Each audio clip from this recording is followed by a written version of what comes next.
Hello everybody, आज मैं आपके साथ डिस्कस करना चाहूँगी इन्वायरमेंटल पोल्यूशन या माहौल में मौजूद आलूदगी। क्या है ये आलूदगी? आलूदगी माहौल में मौजूद कोई भी नापसंदीदा तब्दीली जिसकी वजह से पौधे, जानवरों और ह्यूमन पर या इंसानों पर उसके नुकसान देने वाले असरात हों। मतलब ऐसी किसी भी चीज़ की माहौल में एडिशन हो जाना जिसकी वजह से माहौल में या ह्यूमंस पर कुछ उसके नेगेटिव इफ़ेक्ट्स पड़ने लगे, या it is any undesirable change in the surroundings that have harmful effects on the plants, animals and human beings.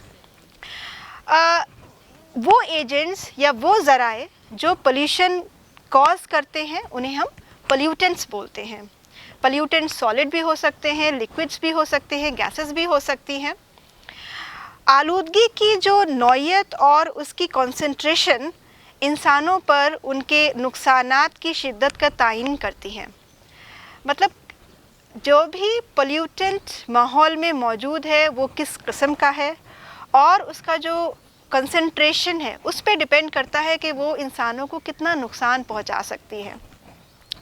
अगर हम इकोलॉजिकल नुक्ता नज़र से देखें तो ये पोल्यूटेंट्स डिग्रेडेबल भी हो सकते हैं, मतलब जो धीरे धीरे माहौल से या हमारे एनवायरनमेंट से ख़त्म हो जाएं, छोटे छोटे टुकड़ों में टूट के आखिर में ख़त्म हो जाएं, ब्रेक डाउन हो जाएं छोटे छोटे पार्ट्स में, जैसे कि हमारा डोमेस्टिक सीवेज होता है या वेजिटेबल्स जो हम किचन से फेंक देते हैं, अपनी ख़राब वेजिटेबल्स के रिमेन्स होते हैं वो।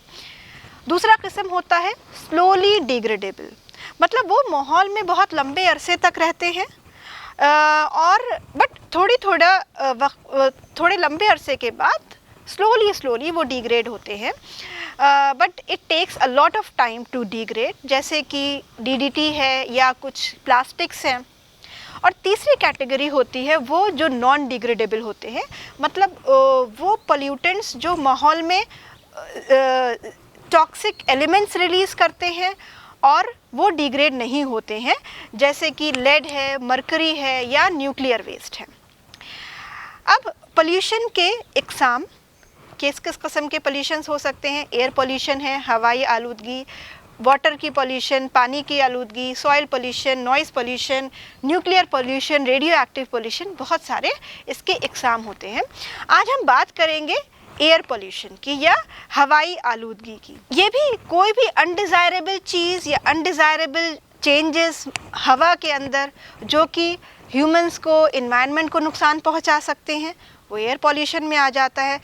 कोई भी यू कैन से हवा में मौजूद नापसंदीदा सॉलिड या गैस के छोटे छोटे पार्टिकल्स या ज़र्रात, अगर उनकी मिक़दार एक मुनासिब लेवल से ऊपर चली जाए, इतनी कंसंट्रेशन हो जाए कि वो हमारे माहौल को नुकसान पहुंचाने लगे और ह्यूमंस की सेहत पर, इंसानों की सेहत पर जो है नेगेटिव असर डालने लगे, तो वो ऐसे पोल्यूटेंट्स जो होते हैं वो एयर पोल्यूटेंट्स होते हैं और ऐसी आलूदगी हम बोलते हैं एयर पोल्यूशन होती है।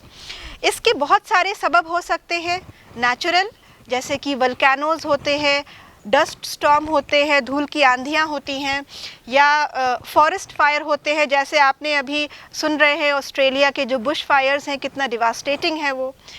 या फिर ह्यूमन एक्टिविटीज़ से भी हो सकता है, जैसे कि हम लोग व्हीकल्स, इतना सड़कों पे हम देखते हैं कितना ट्रैफिक बढ़ गया है, व्हीकल्स के ज़रिए जितने भी एमिशंस होते हैं, गाड़ियों के ज़रिए जो इखराज होते हैं वो एयर पोल्यूशन कॉज करते हैं। एयर पोल्यूशन से बहुत अरसे से लोग, ह्यूमंस या माहौल असरअंदाज हो रहे हैं और उनके नेगेटिव इफ़ेक्ट्स देखे जाते हैं, लेकिन जो बहुत बड़ा डिज़ास्टर देखा गया था वो 1952 में सबसे पहले देखा गया था, जिसे हम बोलते हैं लंदन स्मॉग, और उसकी वजह से लगभग 4000 लोगों की डेथ हुई थी। और ये कुछ उस सिटी के ऊपर कुछ एयर पोल्यूटेंट्स इकट्ठा हो गए थे सिटी के ऊपर, जिसकी वजह से देखिए आप कितना बड़ा डिज़ास्टर हो गया था। तो एयर पोल्यूशन की वजह से बहुत सारे नुकसानात होते हैं, आगे हम डिस्कस करेंगे। वो एजेंट्स जो एयर पोल्यूशन कॉज करते हैं वो एयर पोल्यूटेंट्स कहलाते हैं। अब ये पोल्यूटेंट्स मेनली दो किस्म के होते हैं, प्राइमरी पोल्यूटेंट्स और सेकेंडरी पोल्यूटेंट्स। प्राइमरी पॉल्यूटेंट्स लगभग जितना भी दुनिया में एयर पोल्यूशन हो रहा है या उसका यू कैन से 90% हिस्सेदारी प्राइमरी पॉल्यूटेंट्स की होती है।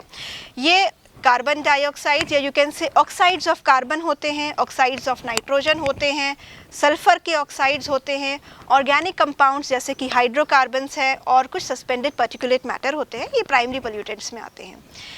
इन्हीं प्राइमरी पॉल्यूटेंट्स से सेकेंडरी पॉल्यूटेंट्स बनते हैं। जब इन प्राइमरी पॉल्यूटेंट्स के साथ कुछ केमिकल रिएक्शंस होते हैं तो उसकी वजह से क्या होता है, सेकेंडरी पॉल्यूटेंट्स हवा में आ जाते हैं, जैसे कि सल्फ्यूरिक एसिड है, H2SO4 है, नाइट्रिक एसिड है, HNO3 है। ये सारे प्राइमरी जो पॉल्यूटेंट्स है, ऑक्साइड्स ऑफ सल्फ़र है वो पानी के साथ, या नाइट्रोजन के ऑक्साइड्स हैं वो पानी के साथ मिलकर सेकेंडरी पॉल्यूटेंट्स बनाते हैं। इसके अलावा कार्बोनिक एसिड है। प्राइमरी पॉल्यूटेंट्स मेनली ये 6 किस्म के होते हैं, जैसे कार्बन मोनोऑक्साइड।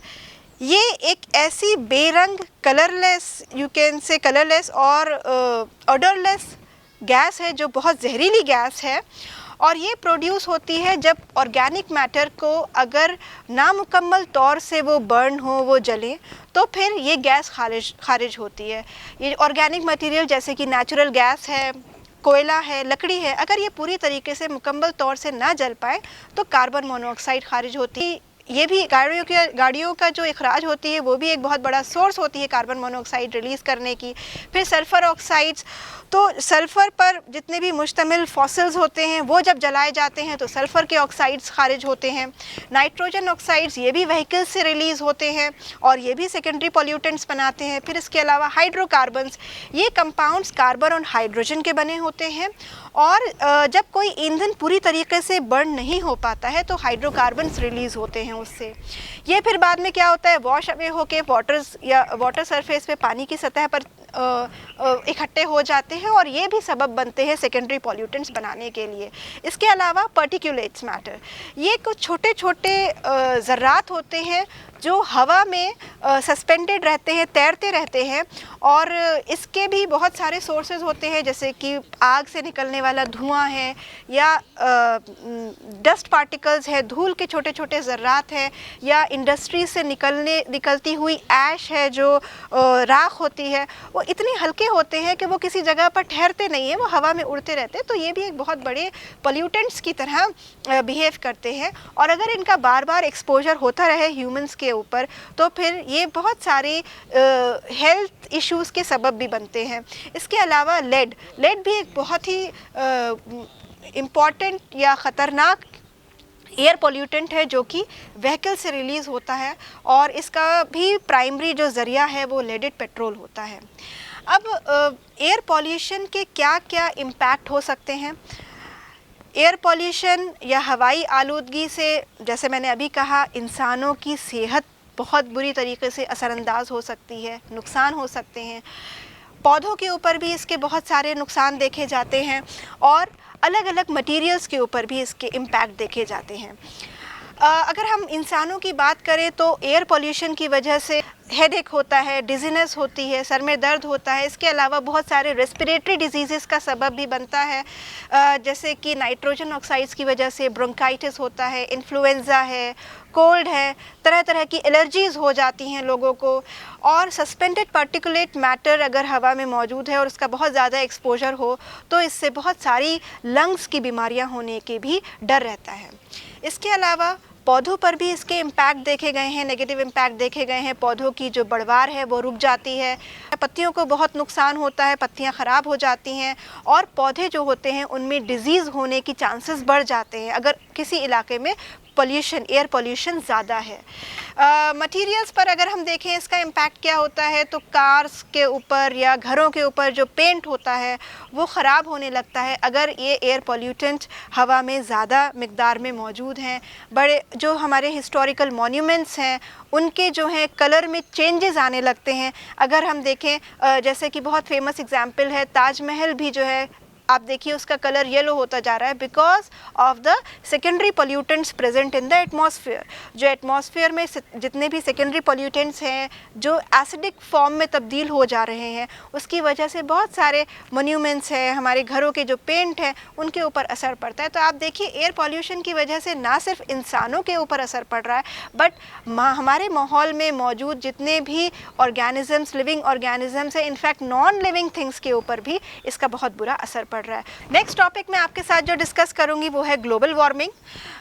گلوبل وارمنگ ایک ایسا فینومینا ہے جو کہ عمل میں آتا ہے جب ہماری ایٹماسفیئر میں کچھ ایسی گیسز جیسے کہ carbon dioxide, nitrogen oxide, methane, chlorofluorocarbons اور واٹر ویپر, ان سارے پلیوٹنٹس کا اگر کنسنٹریشن ایٹماسفیئر کے اندر بڑھ جائے تو اس کی وجہ سے کیا ہوتا ہے, جو سورج کی روشنی یا جو سن ریز ارتھ کے ایٹماسفیئر میں داخل ہو رہی ہیں وہ پوری طریقے سے واپس ریڈیٹ بیک نہیں ہو پاتی ہیں, اور اس کی وجہ سے کیا ہے, ارتھ کا جو ایٹماسفیئر ہے اس کے اندر یہ ریز ٹریپ ہو جاتی ہیں. اس کو ہم بولتے ہیں گرین ہاؤس ایفیکٹ.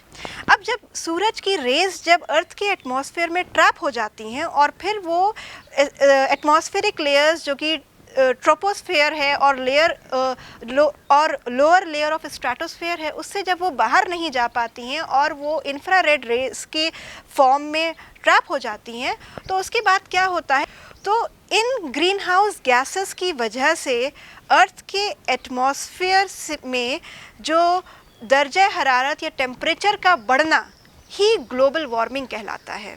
اور اس گلوبل وارمنگ کی وجہ سے بہت سارے سیورل ایڈورس ایفیکٹس دیکھے جاتے ہیں ہمارے ماحول کے اندر, ہمارے انوائرمنٹ کے اندر.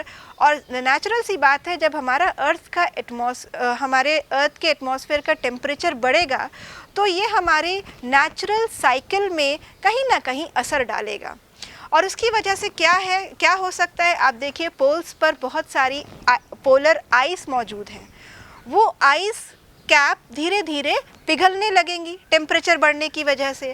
الٹیمیٹلی کیا ہوگا, وہ جو آئس پگھلے گی وہ ان دا اینڈ آ کر کہاں پر ملے گی, وہ پانی کے فارم میں سمندر میں جا کے ملے گی.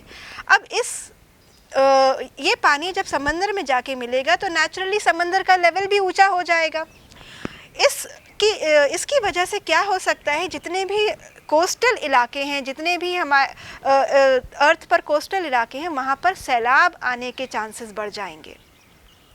نیچرل ہے, جب اوشنس میں لیول پانی کا بڑھے گا تو کوسٹل علاقوں میں سیلاب آنے کے چانسز ہیں. اس کے علاوہ ایک یہ بھی خدشہ ہے کہ اگر سی لیول 3 میٹر تک اونچا بڑھ گیا, ایسا چانسز ہیں کہ بہت سارے جزیرے, بہت سارے آئلینڈز ختم ہو جائیں. تو آپ یہ دیکھیے کہ گلوبل وارمنگ ہونے کی وجہ سے ہماری ارتھ کو کتنے نقصان ہونے کے اندیشہ ہے. ان سارے ریزنز کی وجہ سے ایگریکلچرل پروڈیوس بھی بہت بری طریقے سے اثر انداز ہونے والا ہے, اور اس کی وجہ سے بہت سارے ہیبیٹیٹس میں تبدیلیاں نظر آنے لگیں گی, بہت سارے علاقوں میں سوکھا پڑنے لگے گا, اور جن علاقوں میں اچھی بارش دیکھی جاتی ہے وہ علاقے ریگستان میں تبدیل ہو جائیں گے, اور اس کی وجہ سے بہت سارے پودے اور جانوروں کی جو انواع ہیں وہ بہت بری طریقے سے اثر انداز ہوں گی. سٹارمز آنے کی, آندھیاں آنے کی چانسز بڑھ جائیں گے, اور بہت سارے نقصان ہونے کے امکانات ہیں. تو آپ یہ دیکھیے کہ جو گلوبل وارمنگ ہے یا ہمارے ارتھ کا ایٹماسفیئر, ہماری ارتھ کی جو atmospheric layers, lower atmospheric layers ہیں, اگر ان میں ٹیمپریچر بڑھ گیا تو ہمارے ارتھ پر جو نیچرل سائیکل ہے, جو جتنی بھی ہائیڈرولوجیکل سائیکل اور تمام نیوٹرین سائیکل, وہ ساری ڈسٹرب ہو جائیں گی, اور اس کی وجہ سے بہت ساری پلانٹس اور اینیمل اسپیشیز کو فیس کرنا پڑے گا. تو یہ میں نے آپ کو آج بتایا ایئر پولیوشن کے بارے میں اور گلوبل وارمنگ کے بارے میں. نیکسٹ ہم آگے ڈسکس کریں گے ایسڈ رین اور اوزون لیئر ڈپلیشن کی. بہت بہت شکریہ.